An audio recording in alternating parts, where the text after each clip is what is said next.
Hi everyone, welcome to the next video in this series of 9 flower circles from Wonderful Wildflowers by Johanna Basford. We're going to be doing this second design today. Come in closer and you'll be able to see what we have in store for us. Now, I had a look at this yesterday, well, just now after filming yesterday's, and I was having a little think. Sorry, just trying to get it straight. There we go. I think that's straight. As to what to do, because we obviously have lots of flowers drawn the same, and then and I'm wondering whether to do them all the same or not. And I thought lots of different colours might look rather cute with these ones, and then maybe do those the same, but I'm not sure yet. So I think I'm going to do lots of different colours for these because they look a bit like say a primrose or a polyanthus, which come in lots of colours. I'm going to start with the middles though, dark cadmium yellow. Like I did with yesterday's design, I'm going to make the middles all the same and the leaves because they're the same flower type and the middles are often the same. Again, like yesterday, I'm just putting a little dark line around the centre, and then we're going to go a little bit lighter. I'm not going to try and make it look so 3D as yesterday's, although I don't think yesterday's worked that well. Now we're going to use the cadmium yellow. Just put that pencil away. I need to keep it out so I can remember what I've used. So I'm just going over what I've done already and then expanding that just inwards a little so that we get a bit more. And then our final yellow, I'm actually going to use the light cadmium yellow and just finish them off really.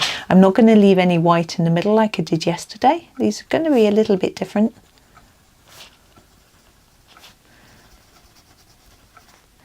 And I'm trying to think of what colours we would do for these sorts of flowers. I think I am going to start with this colour. This is the crimson. Why not? I don't use this colour very often. I'm going to try and fade towards the edge of the petal a little bit. I'm going to make it darker along the edges like that, and then fade it towards top and centre just by putting less layers on like that. This one I'm only going to fade from the bottom because it doesn't overlap. I just need to sharpen it. And I'm just thinking, because I said primroses or polyanthus, I'm just thinking what colours they come in, and those are the sort of colours I'm going to do. I mean, I don't know for sure, but I'm sure they come in sort of pinks and purples, reds, yellows, that sort of thing. So that's what we're going to be doing. There we go. There's our first one. Nice and simple. I'm going to grab a red next. I think the permanent carmine, why not? Need to sharpen. So here it is. Whoops, that's the wrong side. Permanent carmine. And I think I'm just going to do the next one. I'm not going to try and think too hard about where to put what, because I want it to look like it's random. It's always a bit of a challenge trying to do a random spread of colours, but hopefully it'll work. There we go. And then this one, because it doesn't overlap, I don't put so much on the edges as I do on those, because I put some there where it might be a bit of a shadow. I don't know how well it shows up, but it's worth a try, I think, if you're up for it, just to see how if you can pull it off. So quite straightforward, like that. I do think we need a yellow. It needs to be different to the centre. I think I'm just going to do this one. Now this is the light chrome yellow. It's quite light. So I'm going to layer it up a bit to make it look quite vibrant, but I want it to look lemony, which is why I've picked this lighter tone, if you know what I mean, because then the centre looks darker, which was always the idea. So I haven't faded that too much towards the edge, because otherwise you might not see the colour at all. So that was really very quick and easy. Now we're going to do an orange one. I'm going to pick this one, the orange glaze. Yeah, go here.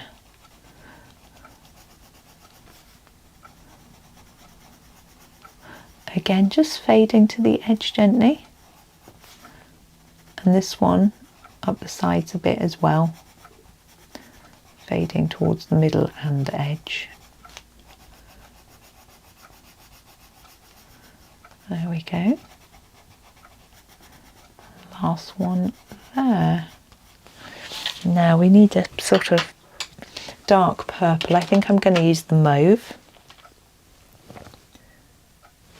So you could use more than one colour on each flower by blending them, or by doing petals different colours. That's a little bit too much out of my comfort zone though, doing different colour petals. I think it would look quite fun. Maybe because we've got so many flowers in this book, maybe I should try that on one of them. I don't know am I daring enough to do that? I don't know. I don't think I am.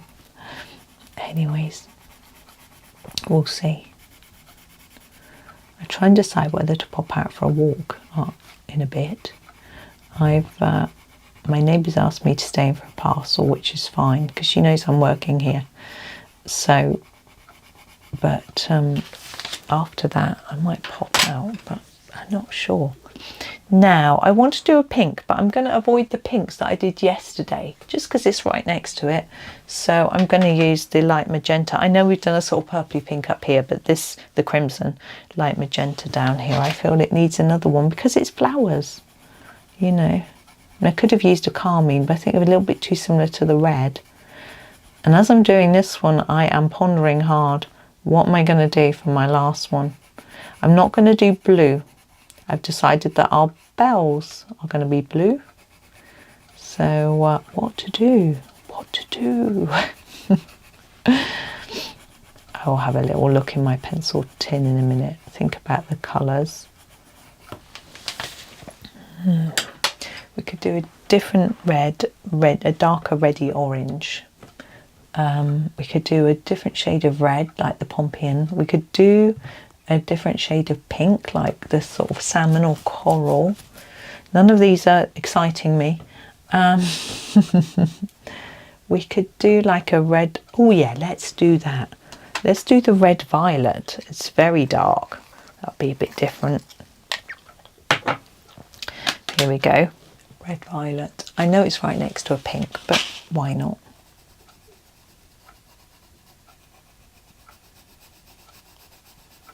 So just trying to fade it towards the edge, not going too fast.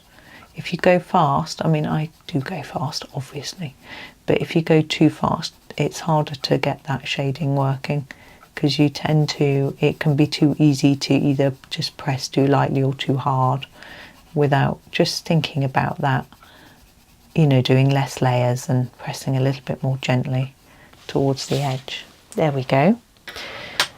Now, because they're all different colours, the leaves need to match or be quite a sort of general colour, and I'm going to do them this colour. This is the permanent green. My permanent green is getting quite small. And I'm going to use the same technique, just fading to the tip. Now, I was going to say, thinking about it, if there's a set of pencils you want me to try out in the book, let me know. I mean, I don't have them all, but you know, I'm happy to pick something. I have to say, I used the Castell in a video recently, and I wasn't very keen on how they looked. I don't know if it was my fault, but they seemed a bit too intense. Sounds a bit weird, a bit like almost like they've been plastered on, if you know what I mean. And I didn't use any different technique. They just didn't look as subtle. Maybe that's just them, but I wasn't so keen on that particular picture.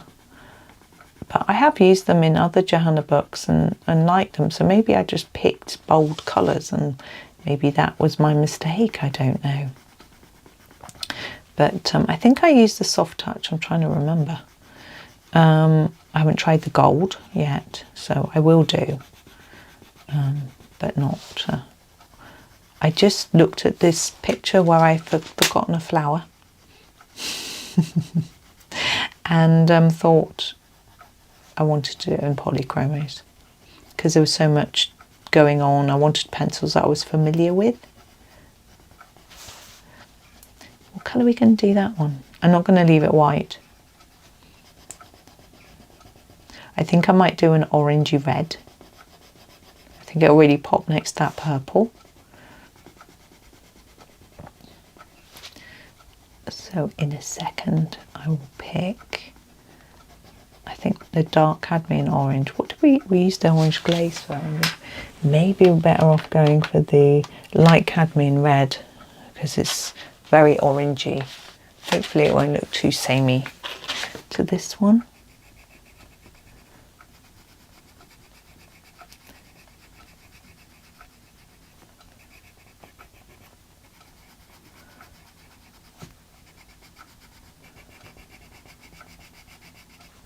Now the bluebells, as I said, I wanted to do them.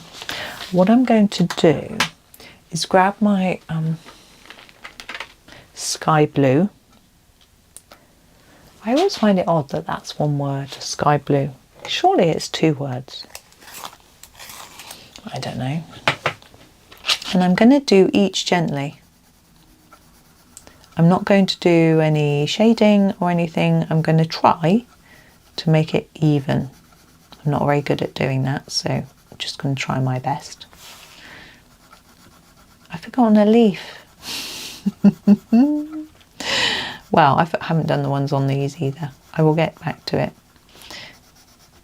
I think if I was colouring myself, not on video, I will go straight back to it because I don't keep my pencils out of the tin, so I wouldn't necessarily remember what I'd used once I got to the end of all the flowers. But I know because I've got a little pile. That's my permanent green. I'm just going to do this one. And then we'll go back and finish off those bells. Don't worry, I'm not leaving them like that. But I just got this little idea from watching, Johanna had released a video today. Well, actually I've seen it before. It's quite an old one. Of her colouring the bunny page from here as part of her promotion for the book. And I noticed that there were some flowers. They didn't look quite like this. And she'd just coloured it like this. Sorry, this is the ultramarine. Ultramarine. And she had just put a bit of colour like there and there on some flowers. And I rather liked it, so I thought I would give it a go. But I'm not sure if it's working with these. I shall do it on all of them because I want them to match. Now I may end up, I think I'm going to end up just fiddly-faddling a bit. So what I'm going to do is go back to the beginning. I'm going to put a darker bit on the edge as well. And sort of fade it in a bit like that. That's better. In my mind anyway. You might like it as it was before. I just think it looks a little bit more finished.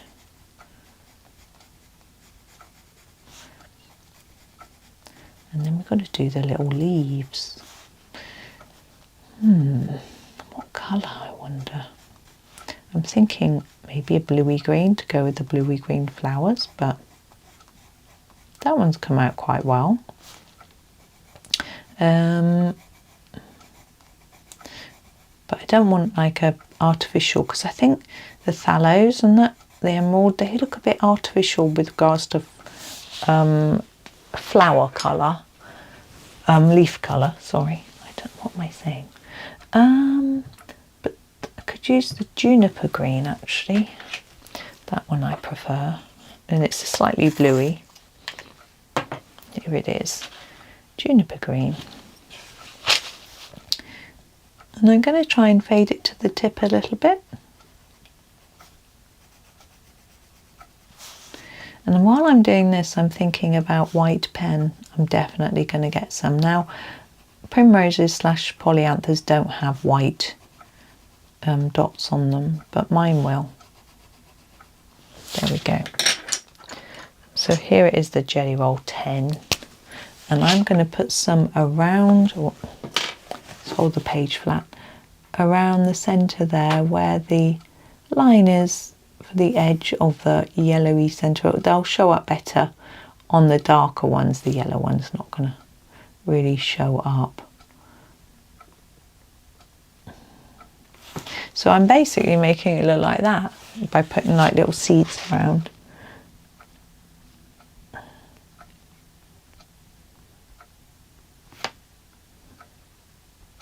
Oops. All the way around. On all of them. It takes a bit of concentration. I always find it hard to talk when I'm doing work with pen. I don't know why that is. Whoops. Now with a pen, if you're new to using pens, leave them to dry. I would leave them to dry for at least 20 minutes before closing the book. But if you don't have to, just leave the book open for overnight, something like that is what I usually do, just to be absolutely sure. Now I am in two minds as to whether to put a white mark over the little lines on each petal, but I don't think I will. I think I'm quite happy leaving it like that. What you could do, if you want to make those little lines look like they're like stamen, you could put a little black dot on the top of each one to make it look like there's more seeds coming out, but I think it's a little bit small for that, and I'm quite happy with how it is, so I'm not going to do that. But there we go, there is that one finished, our second one. The third one, the flowers are very spiky looking. I think that one's going to be a lot of fun, and the leaves, I like the look of those. Shall have a go tomorrow. But thank you for watching today. I hope that you enjoy the rest of your day, and happy colouring.